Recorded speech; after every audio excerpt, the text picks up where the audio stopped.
Peradventure, if nothing happens within these 7 days, of course, we are going to come back to work and then re-strategize, continue negotiation.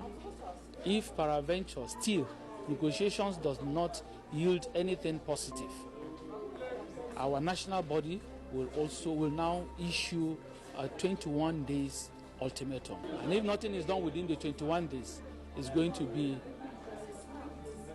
indefinite strike.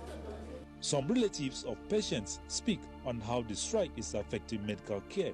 So if peradventure there's need, an emergency for a nurse to give an injection to a patient and the nurse is not there, you start scouting for a doctor that is not readily available. I was supposed to go theater today to do my hand, but because of the strike, they said, no, we can't go. The experience is not good. Well, we talked about this extensively yesterday. Unfortunately, it is the poor patients who are bearing the brunt of the lack of compassion on the part of government officials who should do something about it. You heard the first nurse speak, how they issued 14-day ultimatum to the government. But as usual, fire brigade approach. They did not do anything until the day the ultimatum was supposed to expire. They started calling for meeting, 11th hour appeal.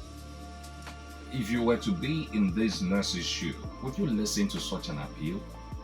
The federal government has been deploying these tactics over and over again. Ultimatums will be issued. They would want to buy time, pretend like they did not see it. Until the expiration of that ultimatum, they start calling for negotiation. Why? Buying time.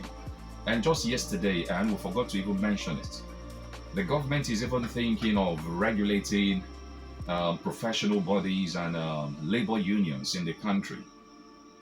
That should give you an idea of what the government is thinking.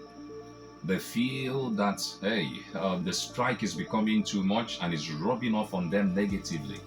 And they want to use the laws, come up with laws that will curtail the powers of the labor unions to protest.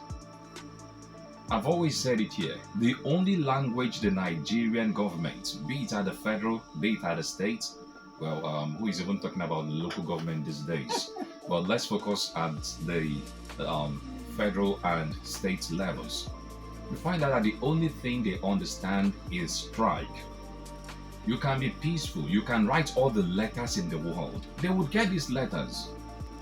But guess what? They will just pretend like they never saw the letters. Until you decide to down tools, they will start running from pillar to post. Well, the nurses have made it clear. Please improve their working condition, improve their welfare. Take a look at the work environment.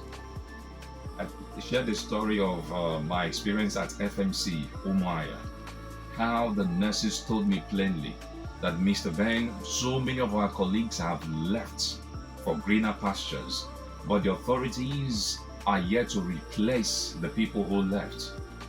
Someone who's supposed to do one person's job is now doing 3 people's job and earning less than one person's salary. You take a look at the politicians who are fortunate enough to be sharing the money and see how much they allocate to themselves. Definitely you will not be happy. So whatever the politicians are getting in this country, painting the picture that it is not enough. We've heard so many senators, for instance, say, hey, Nigerians accuse senators of earning tens of millions of naira. It is not even enough to run our offices. If tens of trillions of naira are not enough for the politicians, then imagine other Nigerians who do not even see 200,000 naira at the end of the month.